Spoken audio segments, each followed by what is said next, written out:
anunciamos la serie, en el primer mensaje dijimos que el tema de Pablo, que Pablo inicia en el capítulo 1, no terminaría hasta Romanos 3:20, y hoy no vamos a llegar hasta ahí, pero estamos casi cerrando esta primera sección para luego entonces ver todo lo que Pablo tiene que decirnos en la próxima sección de la carta a los romanos. Es una carta que guarda continuación, los temas guardan continuación uno con el otro. Y parte de la dificultad que tenemos muchas veces es que como la Biblia hoy, como la conocemos hoy o la tenemos hoy, está dividida en capítulos y versículos, pero no se escribió de esa manera. De forma que muchas veces los temas que nosotros dividimos lo hacemos para manejar las verdades contenidas ahí de una mejor manera, pero muchas veces el escritor Pablo está dándole continuación a lo anterior, y eso es como ocurre y lo vamos a ver en el texto de hoy. Pero quiero y necesito recordar brevemente algunas de las cosas que dijimos en el mensaje anterior cuando cerramos el capítulo 2 de esta carta. Parte de lo que Pablo estaba haciendo hacia el final de ese capítulo 2 era ayudándoles a los judíos a ver de qué forma ellos habían llegado a confiar en cosas externas para encontrar seguridad. Ellos habían aprendido aparentemente a sentirse seguros en el hecho de ser descendientes de Abraham, de ser poseedores de la ley o de la Torá, como ellos le llamaban, y de ser receptores de la circuncisión. De manera que ellos entendían que en esa tríada ellos probablemente, o sin probablemente, que en esa tríada ellos tenían su salvación asegurada. Pablo, yo creo que todos nosotros sabemos, era de descendencia judía y por tanto ya había sido fariseo, de manera que él estaba muy familiarizado con la manera de creer anterior, pero llegó a entender lo inútil que es exhibir externamente lo que no se es internamente. Pablo les dejó ver en ese cierre del capítulo 2 que la circuncisión ciertamente fue una señal del pacto que Dios había hecho con ellos, pero que la circuncisión solo tendría valor si ellos se mantenían dentro de lo que era la sombrilla de la obediencia. Y si bien es cierto que la circuncisión era una señal de dicho pacto con Abraham, no es menos cierto que sus bendiciones presuponían una vida de obediencia. Ellos habían leído eso, habían escuchado eso, habían estudiado eso, pero no lo vivían. De hecho, Deuteronomio 28, que es el libro que Moisés relata para el pueblo antes de entrar a la tierra prometida, 40 años después de haber iniciado la travesía, el capítulo 28 inicia de esta forma: si obedeces al Señor tu Dios en todo, notaste el condicional, si obedeces. Y entonces hay ahí una serie de bendiciones que llegarían a ellos desde el versículo 1 de Deuteronomio 28 al versículo 14.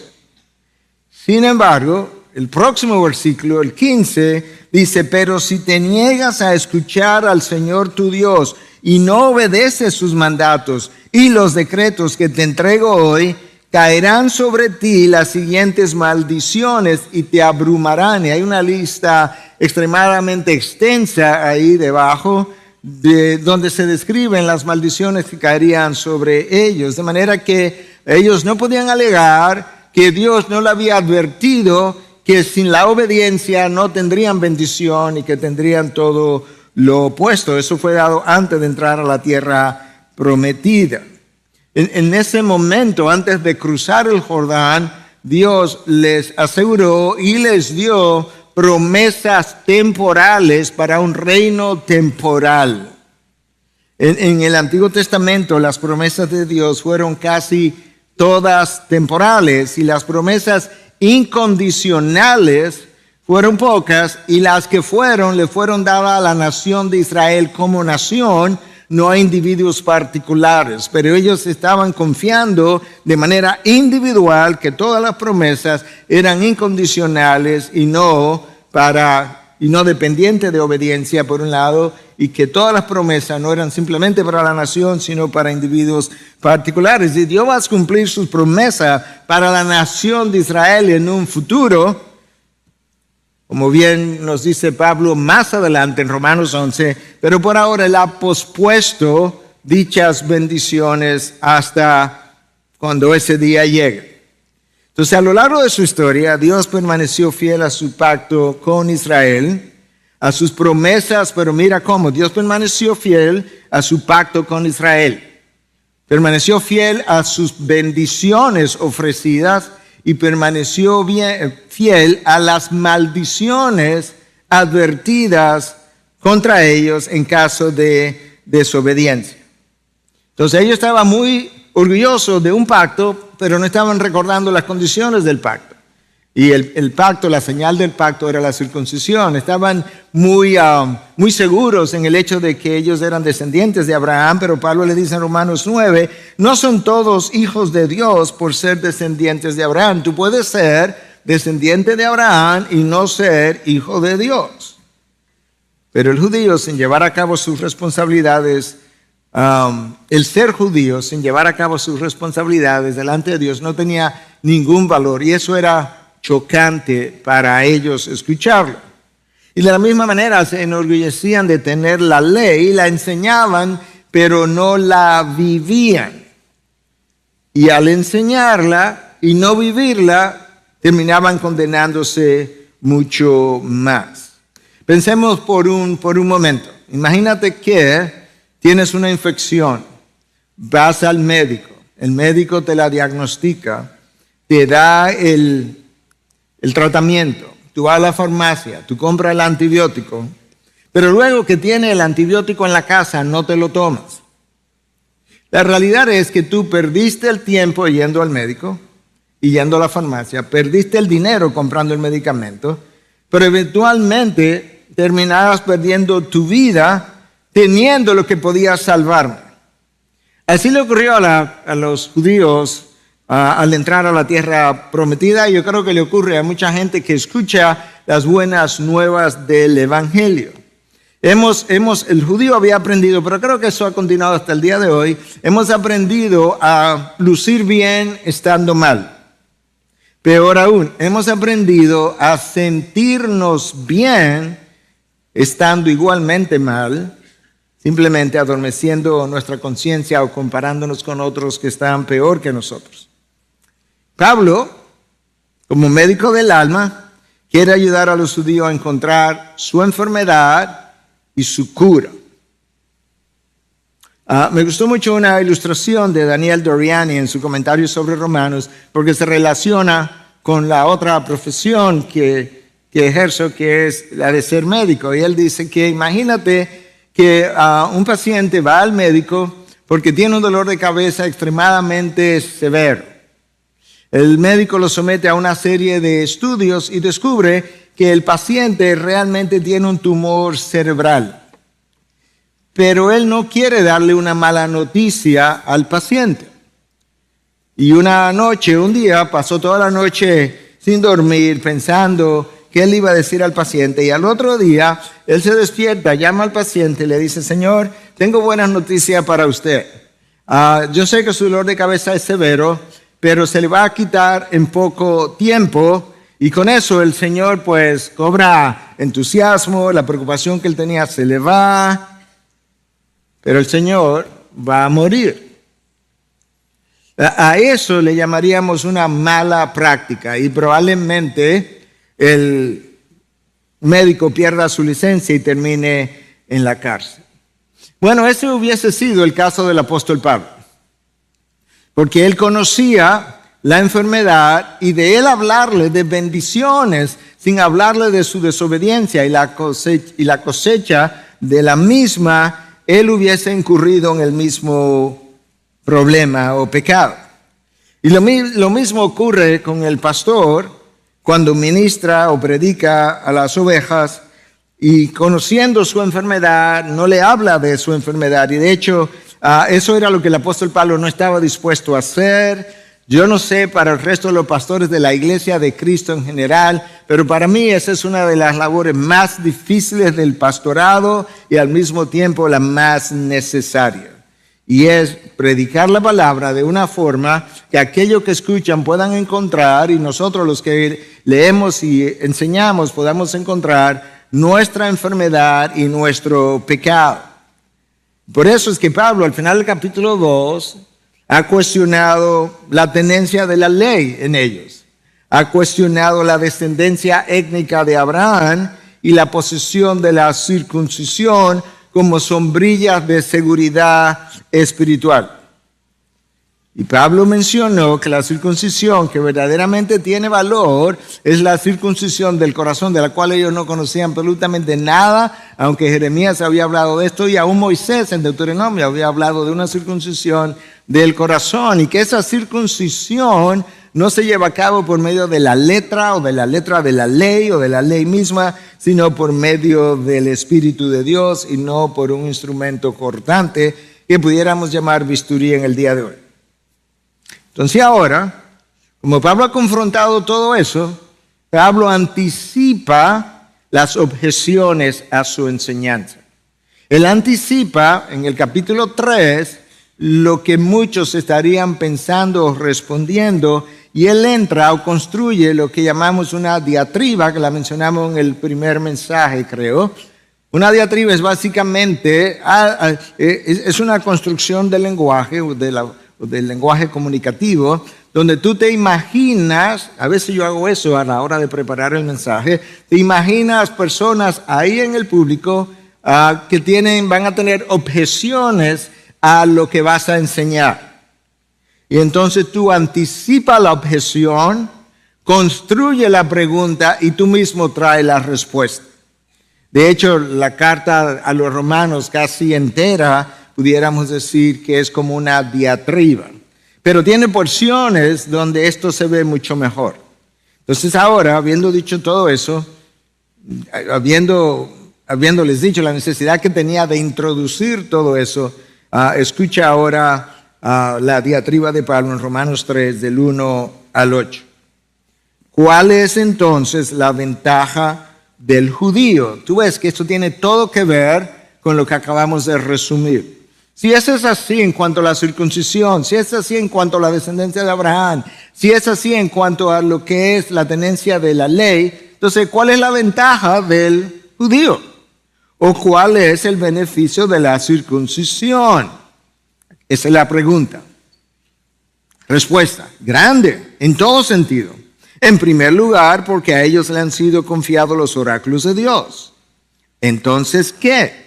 Si algunos fueron infieles, ¿acaso su infidelidad anulará la fidelidad de Dios? De ningún modo.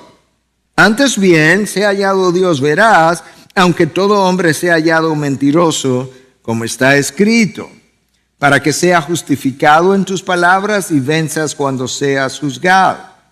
Pero si nuestra injusticia hace resaltar la justicia de Dios, otra objeción, ¿qué diremos? ¿Acaso es injusto el Dios que expresa su ira? Hablo en términos humanos. De ningún modo. Pues de otra manera, ¿cómo juzgará Dios al mundo? Pero si por mi mentira la verdad de Dios abundó para su gloria, ¿por qué también soy yo aún juzgado como pecador?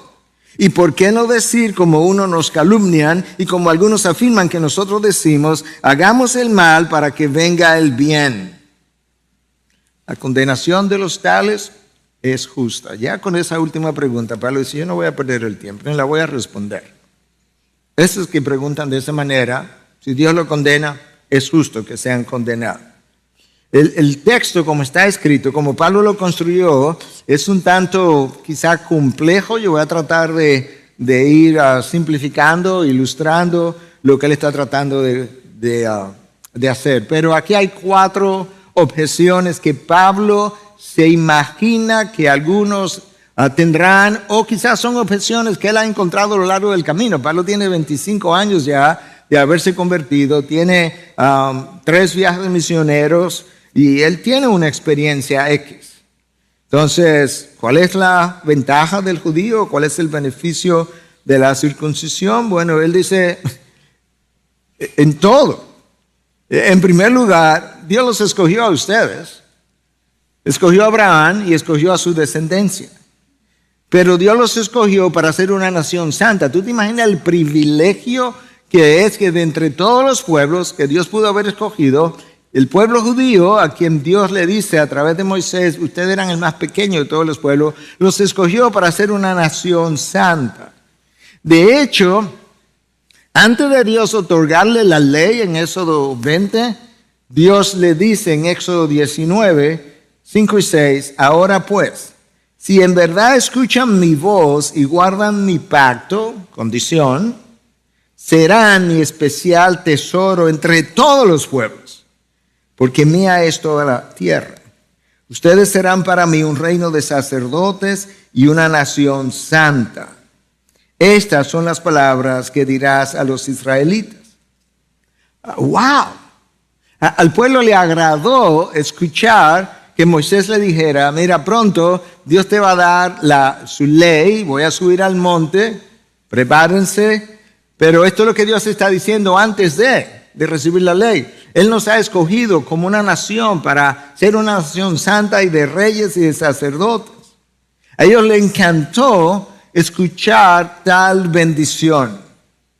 Pero quizás nos ayude a ver cómo en un matrimonio quizás uno de los dos cónyuges le encanta recibir los beneficios que el otro proporciona, pero él no quiere cumplir, o él o ella no quiere cumplir con ninguna de sus responsabilidades que contrajo delante de Dios. Inmediatamente nosotros pensamos, ese pacto, hay algo que está mal con ese pacto.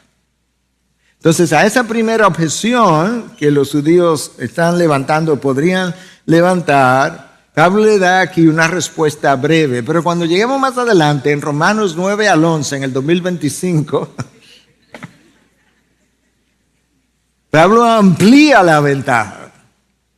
Le amplía 3 capítulos para decirle de qué manera el judío estaba aventajado en ese momento en que él estaba escribiendo. Pero por ahora le dice, grande en todo sentido. En primer lugar, a ustedes se les confiaron los oráculos de Dios. La palabra oráculo en el mundo pagano significaba una revelación de los dioses. Una comunicación de parte de los dioses, que podía venir de diferente forma. A veces en el mundo pagano observaban cómo las aves volaban y se iban en una dirección, concluían una cosa, y se iban en otra dirección, concluían otra cosa. Y eso se suponía que era una revelación de los dioses, un oráculo. Pero ahora en el Nuevo Testamento, en el contexto en que aparece, esa palabra aparece 3 o 4 veces solamente en el Nuevo Testamento. Y siempre significa, en esencia, esto: la Escritura. Ningún otro pueblo recibió la Escritura que ustedes recibieron. Bueno, ¿cuál es la importancia de haber recibido eso? Bueno, Dios en su palabra le dio a ese pueblo su mente, para que supieran cómo Él piensa. Está aquí resumida de alguna forma. Lo que ellos necesitaban saber de cómo Dios piensa está aquí. Le dio su sabiduría para vivir. Le mostró su voluntad para que no pecaran y sufrieran las consecuencias. Le hizo sentir cómo Él, le dio su sentir para saber y cómo ellos debían, para que ellos supieran, mejor dicho, cómo mantener la calidad de su relación con Él. Le dio sus directrices para recibir protección y bendición. Y de hecho les dejó saber cuánto les amaba como nación. Depositó un amor especial sobre ellos que no lo depositó sobre ningún otro. Incluso a través de los profetas le reveló mucho del futuro cercano y del futuro lejano que todavía nosotros ni siquiera hemos llegado ahí. Dios estaba tan consciente de que este pueblo iba a ser ignorante de las bendiciones que habían recibido en su ley, que antes de entrar a la tierra prometida, en Deuteronomio 4, a través de Moisés, versículos 7 y 8, escucha la pregunta que Dios hace. Porque, ¿qué nación grande hay que tenga un Dios tan cerca de ella como está el Señor, nuestro Dios, siempre que lo invocamos? Dime, ¿qué nación tiene un Dios cercano cada vez que lo invocamos? Pero notaste, ¿cuándo lo invocamos? Porque muchas veces ni siquiera lo invocamos. Y el texto continúa con otra pregunta. ¿O qué nación grande hay que tenga estatutos y decretos tan justos como toda esta ley que hoy pongo delante de ustedes? Dime, cuéntame, búscame, encuéntrame una nación semejante. Wow. Antes de entrar a la tierra prometida, Dios desafía al pueblo y le dice, caminamos juntos por 40 años, desobedecieron mi ley. Estuve cerca de ustedes cada vez que intervine para salvarlos, para alimentarlos con maná, les di agua cuando tuvieron sed, les di hasta carne en medio de la aridez del desierto. Dime, ¿dónde tú vas a encontrar un Dios así de cercano? No lo tenían, no podían mencionarlo. No lo hay porque no hay otro Dios en primer lugar, y en segundo lugar porque los dioses falsos que encuentran en otras religiones son siempre dioses distantes, no un Dios personal, íntimo, inmanente. Y clamaban, Él lo oía y Él intervenía. Y así mismo ocurre hoy cuando el cristiano incurre en pecado. Yo hablaba con alguien de los nuestros esta semana, y le decía, es interesante que nosotros ofendemos a Dios, cruzamos su ley, su línea, le deshonramos, y cuando las consecuencias llegan, tenemos que ir a la misma persona a quien hemos deshonrado para que Él arregle, en dominicano, el lío en que nosotros nos metimos. Y pensar que Él, conociendo que fue el ofendido, el dañado, el deshonrado, es el que realmente interviene una y otra vez por los suyos para arreglar lo que Él dañó. En el pasaje de Deuteronomio 4, 7 y 8 que leímos hace un momento atrás, Dios les dice lo que Él estaba prometiéndole como bendiciones. Pero escucha ahora, en el próximo versículo, en el 9, por tanto, cuídate y guarda tu alma con diligencia. Yo te hice promesas de bendición, aquí están tus responsabilidades.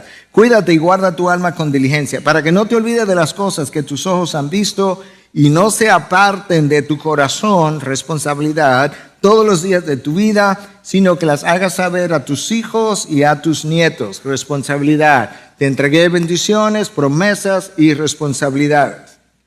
Pero ellos querían las bendiciones sin responsabilidades. No muy diferente hoy. Ellos necesitaban guardar el pacto, caminar en santidad, porque fueron llamados a ser una nación santa, para que como nación ellos pudieran ser una nación sacerdotal de intercesión y de impacto para el resto de las naciones de la tierra. Nosotros no lo articulamos de la manera que lo voy a mencionar, pero de manera subconsciente muchas veces el pueblo de Dios hoy quiere salvación sin obligación, porque eso es muy difícil, está difícil de alcanzar. Queremos beneficios sin sacrificios, placer sin consecuencias, libertad sin rendición de cuenta, días de iglesia para el alma y días de fiesta para la carne. La pregunta o las preguntas hoy en día serían algo como esto. ¿Cuál es la ventaja de ser cristiano entonces si uno tiene que esforzarse tanto, sacrificarse tanto, es más que los otros? ¿Cuál es la ventaja? ¿Cuál es la ventaja de incluso bautizarse? No sé por qué tenemos necesidad de bautizarnos. De hecho, yo no sé ni siquiera para qué sirve la oración, pastor, porque ya Dios decidió lo que va a hacer. Es una pregunta que le hemos oído en las sesiones de Pregúntale a tu pastor múltiples veces. Y con relación a simplemente para como ponernos un poco en el tiempo de hoy y ver qué tipo de preguntas hacemos nosotros que nos pueda asemejar. La oración es una de las más grandes bendiciones que Dios nos dio, pero decimos hoy, ¿qué ventaja tiene la oración Bueno, si Pablo estuviera aquí, pudiera decir cosas como esta, quizás. Bueno, es la manera como tú puedes conversar con el Dios del cielo y la tierra. Dime, ¿dónde tú vas a encontrar un Dios con quien tú puedas conversar de tú a tú? Es la manera como tú puedes garantizar que ese Dios te oiga y te responda. Es el instrumento de fortalecer tu fe. Es a través de la oración que Dios te da paz y dirección a tu vida. Es a través de la oración que Dios te prepara para entrar en sus propósitos. De hecho, muchas veces a través de la oración entra en un momento de dificultad, de debilidad, de inseguridad a orar y sales sintiéndote afirmado de que eres hijo de Dios. Es a través de la oración que Dios te enseña a depender de Él, que es uno de los más grandes beneficios que tú y yo pudiéramos tener. Pero aún así, preguntamos con frecuencia, ¿cuál es la ventaja de la oración? Ya Dios decidió lo que Él va a hacer. Bueno, Dios dice, entra y mira mi revelación, y mira cómo mi hijo oró, y mira qué resultó.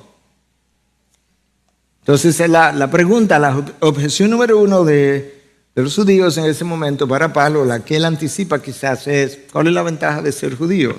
Objeción número 2 aparece en el versículo 3.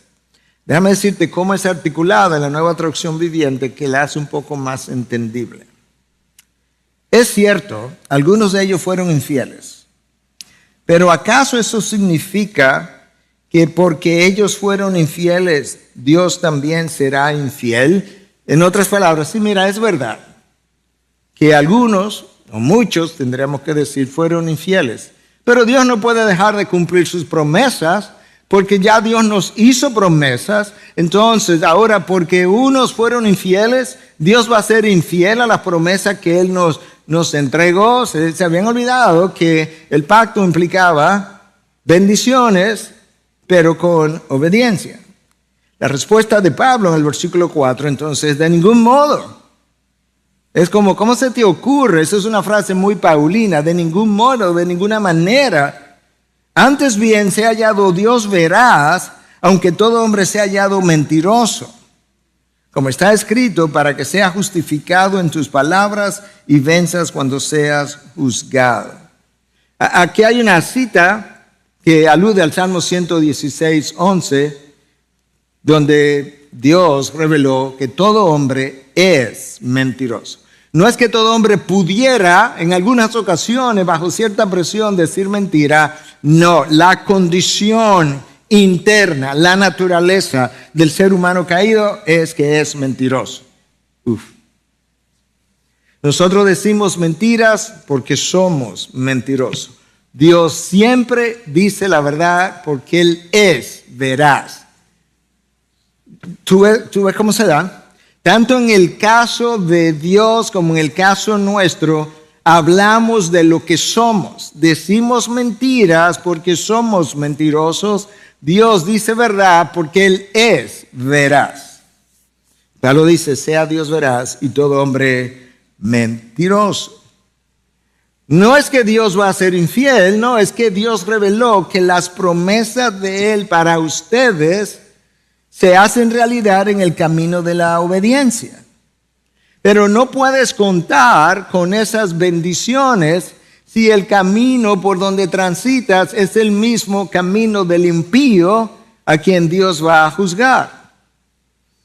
De hecho, Dios había revelado en Proverbio 13:15 que el camino de los transgresores es duro. Es la Reina Valera del 60. En inglés es the ways of the transgressor is hard. Dios dice, la transgresión trae consecuencias y ese camino es duro. Escucha lo que John MacArthur dice con relación a todo lo anterior que he estado diciendo. Dios nunca había prometido que ningún judío individual, sin importar cuán puro fuera su linaje físico de Abraham, o de cualquiera de los otros grandes santos del Antiguo Testamento, pudiera reclamar seguridad en las promesas de Dios, aparte del arrepentimiento y la fe personal en Dios. Aparte del arrepentimiento y la fe personal en Dios, ningún judío podía reclamar seguridad, porque Dios no lo prometió de esa manera. Y ese arrepentimiento y la fe personal en Dios, concluye MacArthur, dice, resultaría en una obediencia del corazón. Sea Dios veraz, mas todo hombre mentiroso. Nosotros pudiéramos ser fieles hoy, pudiéramos ser fieles en todo el año 2024.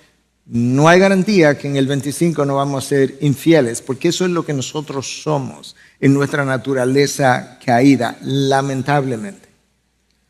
Ese no es el caso de Dios. Lo que Él es en su naturaleza es veraz. Y por eso no hay chance, no hay forma, no hay manera, no hay tiempo en toda la eternidad donde se pueda dar una infidelidad de parte de Dios a sus palabras. Romanos 3:4 nos dice que todos los hombres pueden ser mentirosos, pero es imposible que Dios prometa algo que sea falso, que Él sabe que no pretende cumplir. Eso es exactamente lo que Pablo luego le afirma a su discípulo más joven, 2 de Timoteo 2:13, donde le dice, si somos infieles, Él permanece fiel, pues no puede negarse a sí mismo. Claro que no puede negarse a sí mismo, esa es su naturaleza. Ahora, cuando Pablo le dice a Timoteo que Dios no puede negarse a sí mismo, que si tú eres infiel, Él permanece fiel, eso es a sus promesas incondicionales cuando han sido dadas para el pueblo verdaderamente salvo de Dios.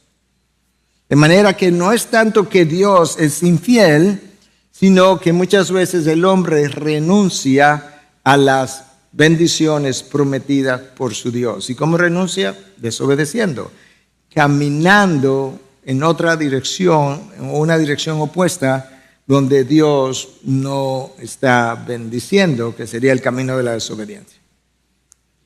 Alguien que llegó a entender esto perfectamente bien en su propia vida fue el rey David. Tú conoces el pecado de David, no tenemos que detallarlo. Cuando él se arrepiente, David dice en el Salmo 51:4, contra ti solo he pecado y he hecho lo malo delante de tus ojos. Ahí él admite su falsedad. Porque si conoce la historia, fue toda una falsa. Y ahora sigue. De manera que eres justo cuando hablas y sin reproche cuando juzgas. Yo viví de esa manera, yo hice lo que hice porque yo era un falso.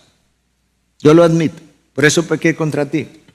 Pero cuando tú juzgas, tú eres justo. Cuando tú hablas, tú eres sin reproche. Daniel Doriani comenta, ya sea que Dios cumpla sus promesas o juzgue el pecado, Él es justo. Y el estatus de Israel como pueblo de Dios no exoneraba a la nación de juicio. Y esto es importante, esto que viene aquí. Si alguien es el primero en recibir privilegios, esa persona es también la primera en ser enjuiciada. Cristo lo dijo con otras palabras. A quien mucho se le da, mucho se le pide. La misma idea, la misma verdad. Si la ley, agrega Doriani, nos instruye, también nos juzga. El estar cerca del poder de Dios es algo real. Escucha ahora. Esto es citando a C.K. Barrett en uno de sus comentarios del pasado reciente. El estar cerca del poder de Dios es algo real, y yo diría es algo privilegiado. Pero es un privilegio peligroso. Estar cerca del poder de Dios es un privilegio peligroso. Porque a quien mucho se le da, mucho se le pide. Todo lo anterior concuerda con lo que David mismo escribió en el Salmo 19:9. La segunda parte, los juicios del Señor son verdaderos, todos ellos justos. En ocasiones recibimos preguntas de ese tipo, sobre todo cuando tiene que ver con la salvación. Pastor, pero si Dios condena a alguien que nunca recibió o oyó de Cristo, ¿eso es injusto? Dice, ¿quién? ¿Cuál es el estándar por el cual tú y yo juzgamos a Dios? Nosotros pudiéramos decir, y sería más bíblico, no entiendo por qué, pero no puedo juzgar a Dios de injusto porque su naturaleza misma se lo impide.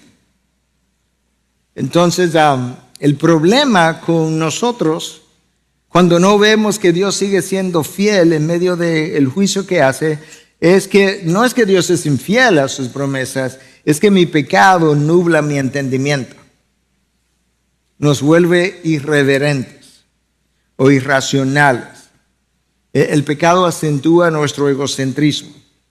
Nos convierte en carnales y sensuales.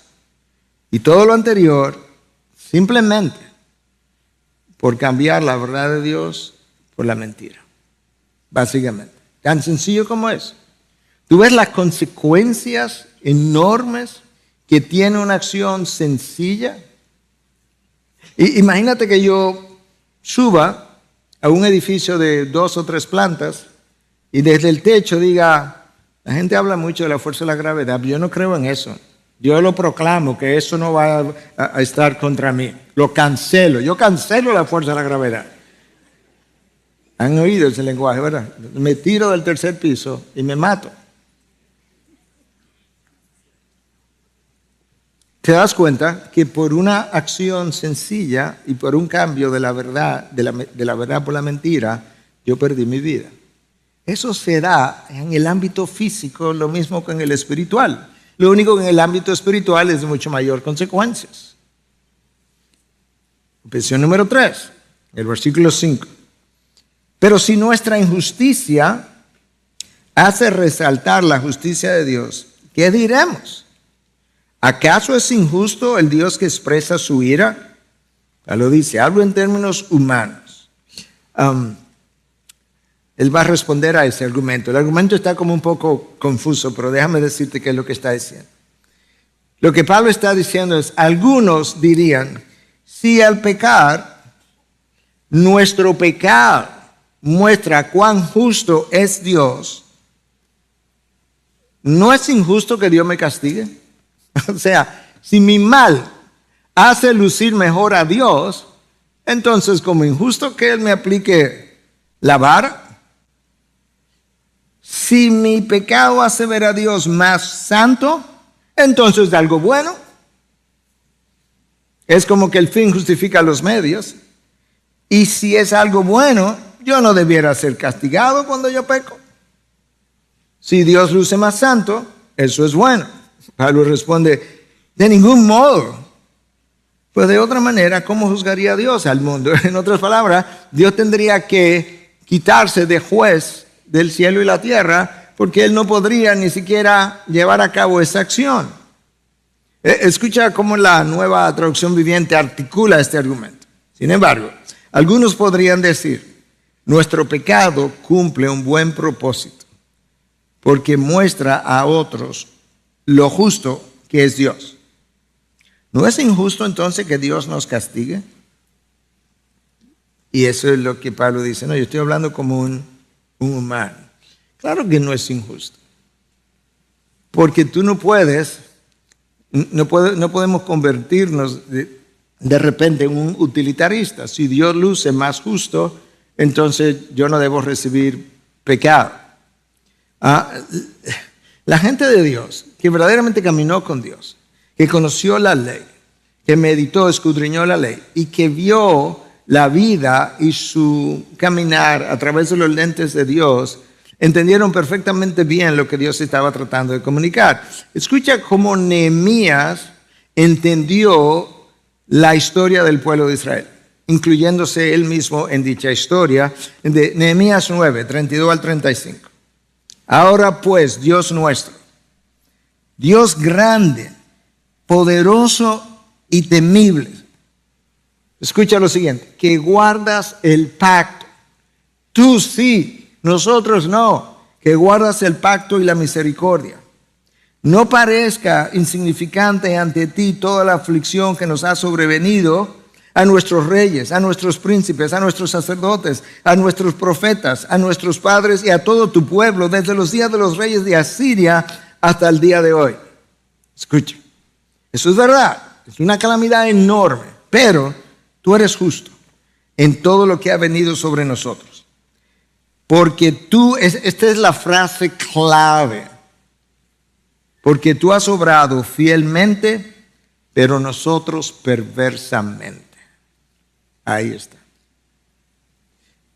Porque igualmente me he encontrado con algunos de nosotros, en nuestro país, en nuestra iglesia y fuera de aquí por igual, que en ocasiones después de estar viviendo ciertas consecuencias, han dicho, pastor, pero yo creo que es injusto porque lo que hice no fue tan grande. Nehemías sabe, las consecuencias son enormes, pero yo sé que tú has obrado fielmente, pero nosotros perversamente. Nuestros reyes, nuestros jefes, nuestros sacerdotes y nuestros padres no han observado tu ley, ni han hecho caso a tus mandamientos, ni a tus amonestaciones con que los amonestabas. Pero ellos en su propio reino, con los muchos bienes que tú les diste, con la espaciosa y rica tierra que pusiste delante de ellos, con todo eso, no te sirvieron ni se convirtieron de sus malas obras. Ese pasaje de Nehemías revela a un Dios fiel a sus promesas, a un hombre perverso en sus caminos. Me encanta el lenguaje bíblico porque tú y yo somos dados a dibujar, a maquillar el vocabulario para nosotros no sonar, no lucir tan corruptos. ¿Cuándo fue la última vez que tú usaste la palabra perverso para referirte a un pecado que tú hubiese cometido? Realmente no la vamos a usar. Pero si tú miras la santidad de Dios y al lado le pone nuestros pecados, luce como perverso, tal cual Nehemías se refirió. Nehemías entendió que un pacto involucra a dos personas, por lo menos. Pueden buscar dos grupos de personas, pero por lo menos dos personas. Y que Dios se comprometió a proteger y bendecir bajo ciertas circunstancias. Y el pueblo se comprometió a obedecer para recibir lo prometido bajo esas circunstancias. Al pueblo le faltó obediencia y a cambio recibió la ira de Dios. En un momento dado, cuando inmediatamente después que el pueblo adoró un becerro de oro, Dios amenaza con no subir con el pueblo a la tierra prometida. Y le dice a Moisés, no voy a seguir, yo te voy a mandar un ángel que lo lleve. Y le dijo, ¿por qué? Para no destruirlos. Hermanos, cuando Dios se encuentra con el pecado, Dios o se aleja o lo destruye. Cuando Cristo fue a la cruz y cargó con mi pecado, ¿recuerda lo que yo dije? Dios se aleja o lo destruye. En un momento dado Cristo clamó, gritó, Dios mío, ¿por qué me has abandonado? Y casi lo destruyó. Esa es la santidad de Dios. El pueblo de Israel caminó tanto en la desobediencia que se acostumbró a la santidad de Dios. Confesión número 4 aparece en el versículo 7. Si mi mentira termina trayendo más gloria, esto es como una continuación de la anterior. Si mi mentira, la anterior, hace a Dios lucir más justo, ¿por qué me castiga? Ahora, la próxima objeción, si mi mentira termina trayendo más gloria a Dios, ¿por qué soy juzgado como pecador? Escucha cómo la Nueva Traducción Viviente trae esta objeción en este lenguaje un poco más entendible. Algunos nos difaman asegurando que nosotros decimos, cuanto más pecamos, mejor. Los que merecen tales cosas, merecen ser condenados. Y ante eso, Pablo dice, los que hablan así merecen la condenación. Él ni le responde. Él presenta 4 objeciones, responde 3, y esta cuarta, Pablo dice, olvídalo. la condenación de los tales es justa. Hermanos, la historia del pueblo de Israel es la revelación de la naturaleza humana en rebelión, de la naturaleza humana pecadora, corrompida por el pecado. Y nosotros tenemos que recordar que de la misma manera que Dios advirtió al pueblo de Israel acerca de consecuencias que su desobediencia podría traer, de la misma manera Dios nos ha hecho advertencias a nosotros como iglesia.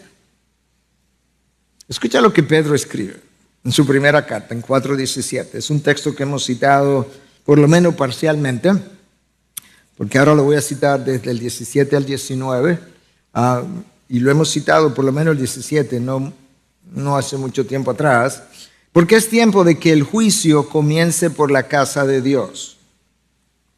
¿Recuerda lo que dijimos? El que recibe privilegios primero es el primero en ser enjuiciado. Es tiempo de que el juicio comience por la casa de Dios. Y si comienza por nosotros primero, ¿cuál será el fin de los que no obedecen al Evangelio de Dios? Imagínate, si eso es con nosotros, imagínate a aquellos que no reciben el Evangelio. Versículo 18. Y si el justo con dificultad se salva, ¿qué será del impío y del pecador? Así que los que sufren conforme a la voluntad de Dios, encomienden sus almas al fiel Creador, haciendo el bien. El texto de Pedro no nos está haciendo una amenaza de pérdida de la salvación, como algunos entienden, porque la palabra interpreta la palabra, cuando dice que es tiempo de que el juicio comience por la casa de Dios, sino a la purificación del pueblo de Dios, que es el mismo Dios hace en tiempos de dificultad, precisamente cuando ve que nuestros caminos se han estado desviando. No nos va a dejar ahí. Él tiene promesas irrevocables para nosotros y por consiguiente, en vez de simplemente decir, pues no reciban las promesas, pues las van a recibir, pero yo lo voy a purificar primero. Y Pedro nos recuerda, si el justo se salva con dificultad, ¿por qué Pedro está diciendo eso? Porque Dios tiene que actuar continuamente para llamarnos la atención, llamarnos al camino, para darnos arrepentimiento, o nos perderíamos también. Pero tenemos que recordar, hermanos, que cuando Dios nos disciplina, Hebreos 12, es para nuestro bien que lo hace. El salmista lo entendió con menos revelación que nosotros. El salmista ni siquiera tenía todo el Antiguo Testamento, porque los salmos se escribieron como 1000 años antes de Cristo y faltaba mucho por revelar. Pero el salmista, en el Salmo 119, versículo 75, dice, yo sé, oye la certidumbre, yo sé, Señor, que tus juicios son justos. Escucha ahora. Y que en tu fidelidad me has afligido. ¡Wow! Señor, tú me has afligido. Y me has afligido de manera que yo no esperaba o no conocía. Pero lo último que a mí se me puede ocurrir pensar en lo que el salmista está haciendo es que tú eres infiel. No, esa aflicción que tú has traído a mi vida es parte de tu fidelidad para conmigo. Gracias, Dios. ¡Wow! La disciplina de Dios trae a sus hijos al camino. La disciplina de Dios abre los ojos de sus hijos a la verdad. Por eso es que Pedro dice, así que los que sufren conforme a la voluntad de Dios, encomienden sus almas al fiel Creador, haciendo el bien. En otras palabras, cuando la aflicción venga, muchas veces fruto de ¿qué cosa? De la disciplina de Dios. La disciplina a veces es preventiva, no tiene que ser siempre punitiva, a veces es preventiva. Dios le dejó a Pablo un aguijón en la carne preventivamente, que lo abofeteaba, pum, pum, pum, pum. No sabemos exactamente lo que es. Eso fue preventivo, pero es la disciplina de Dios. Ahí Pablo encontró aflicción.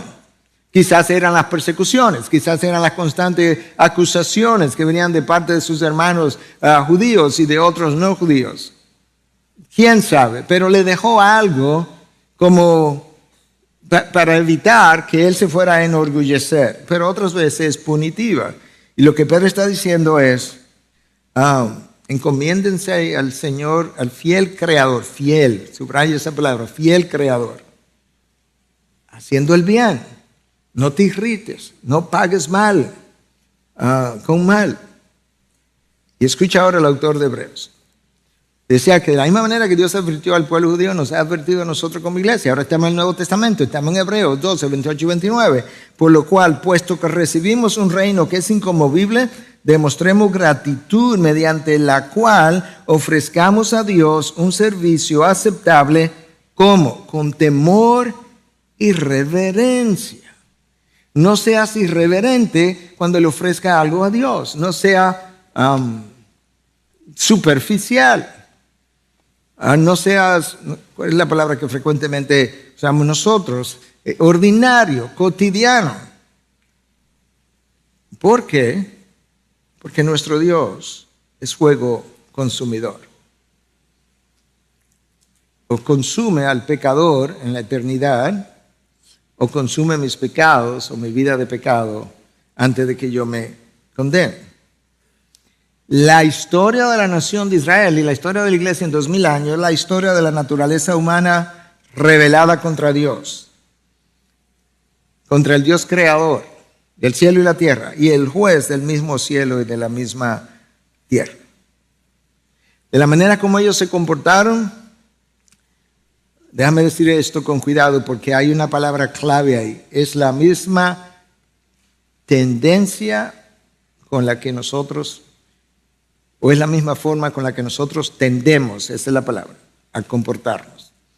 Con eso yo no estoy diciendo que la forma como ellos se comportaron es como todos nosotros nos comportamos. Lo que estoy diciendo es que la inclinación natural de la carne es a la incredulidad que genera rebelión. Si le creyera a Dios, entonces creyera sus advertencias y trataría de seguirlas. Pero como no le creo, entonces no obedezco. En el mejor lugar donde tú puedes ver eso es el libro de Malaquías. El libro de Malaquías es un libro, las conversaciones, e igualmente es como una diatriba entre Dios y el pueblo. Dios lo inspiró para dejarnos ver cómo era que el pueblo pensaba y cómo lo acusaba a él. Y tú tienes preguntas como, tú dices que nosotros te robamos. Dime en qué te robamos. Así es que está construido Malaquías. Tú dices que ya yo no escucho las oraciones cuando tú vienes aquí delante del altar. Y, sí, dinos por qué, porque tú no nos escuchas. Bueno, yo te voy a decir, tú has sido fiel contra la mujer de tu juventud. Esa es la tendencia natural de la carne. Esa es la tendencia y la inclinación que tú y yo tenemos que batallar. Ahora piensa por un momento en el cierre, como aplicación final. Si ser judío, Pablo dice que fue de gran ventaja en todo. ¿Tú te imaginas lo que él diría de la ventaja de ser cristiano? Ellos se le habló de un Cristo que vendría en el futuro, pero yo no tenía mucha idea de cómo eso iba a lucir. De hecho, su idea era tan mala, a pesar de que estaba claramente revelado, pero su idea era tan mala que él vino y no se dieron cuenta que vino. Pero ese Cristo ahora vino, conquistó la muerte, dejó la tumba vacía, pagó mis pecados, me ofreció perdón. Ellos vieron la sombra, una sombra muy tenue de lo que habría de venir. Nosotros tenemos la realidad completa descrita en documentos históricos. Si era de gran ventaja ser judío, ¿te imaginas la gran ventaja de ser cristiano? Nosotros hemos visto la realidad de lo que ya vino. Nosotros tenemos las enseñanzas de Cristo, no solamente el antiguo pacto. No, nosotros tenemos el antiguo pacto, su historia, sus malas experiencias, la fidelidad de Dios revelada. Y ahora nosotros tenemos todas las enseñanzas de Cristo y su modelo de vida en este libro. Tenemos todas las enseñanzas de los apóstoles que escribieron y de todos los autores del Nuevo Testamento. Tenemos el Espíritu morando dentro de nosotros. Además de toda la historia del pueblo en la Biblia, nosotros tenemos ahora 2000 años de historia como iglesia, donde Dios nos ha enviado numerosos maestros de la palabra con inspiración, entendimiento, discernimiento extraordinario por 2000 años desempacando su libro y nosotros leyendo, aprendiendo, creciendo. Nosotros estamos parados sobre hombros de gigantes hoy en día que Dios se los dio a la iglesia. Tenemos la Biblia en diferentes versiones. Nosotros tenemos la Biblia en diferentes formatos, desde la forma escrita a computadoras, a celulares. En otras palabras, si los judíos tenían mucho por lo cual rendir cuentas, tú y yo tenemos mucho más por lo cual rendir cuentas, en vista de las enormes bendiciones que hemos recibido. Gracias a Dios en Cristo Jesús, que Él es un Dios de pacto, que Él es un Dios fiel a su pacto. Gracias a Dios que Él ha hecho una serie de promesas para su pueblo hoy, que Pablo en Romanos más adelante nos va a decir que son irrevocables. Su llamamiento y sus dones son irrevocables. Pero eso simplemente agrega más responsabilidad sobre nosotros, el hecho de que nos han entregado bendiciones, dones llamados irrevocables. Porque como bien dice Pedro, a la hora del juicio comenzará por su iglesia primero. No estamos hablando de la pérdida de la salvación, pero sí estamos hablando de un tiempo de purificación de su iglesia y de nosotros. Y cuando eso llegue, Pedro dice, encomiéndate al Señor y haz el bien. No te endurezcas. Nosotros tenemos un Dios de pacto, un Dios fiel. Eso en sí mismo es una bendición.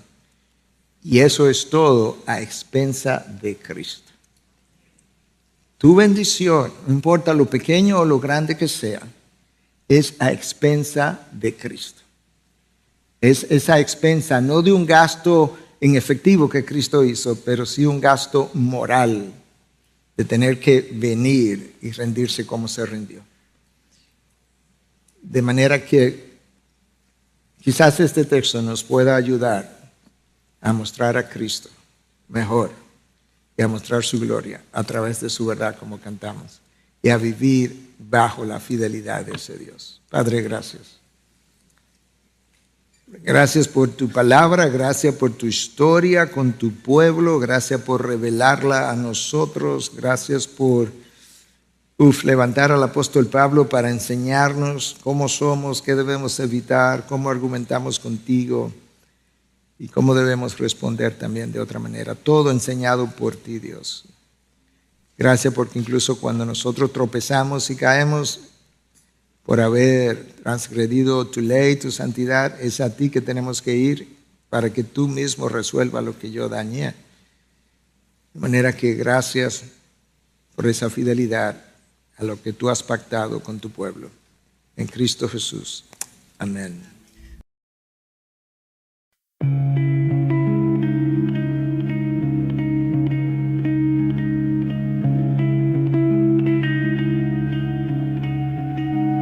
I drew a map on a coffee-stained sheet of all the places I forgot to meet, myself at doorways I never found, where silence is the only sound.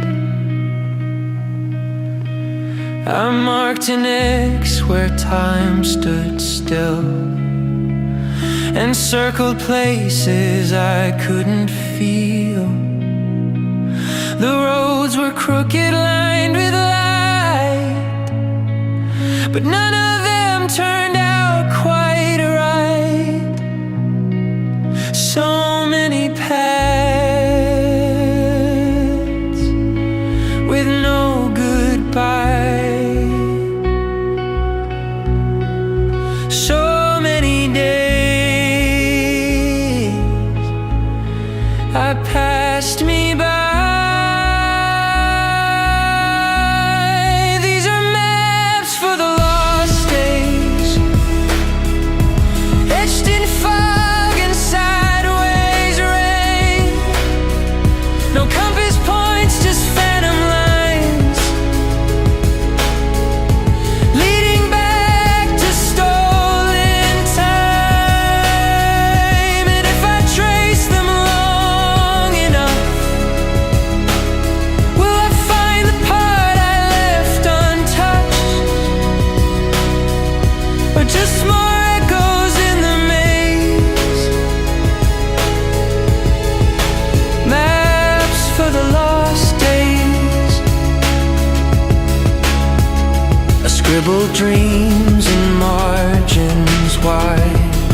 a paper boat.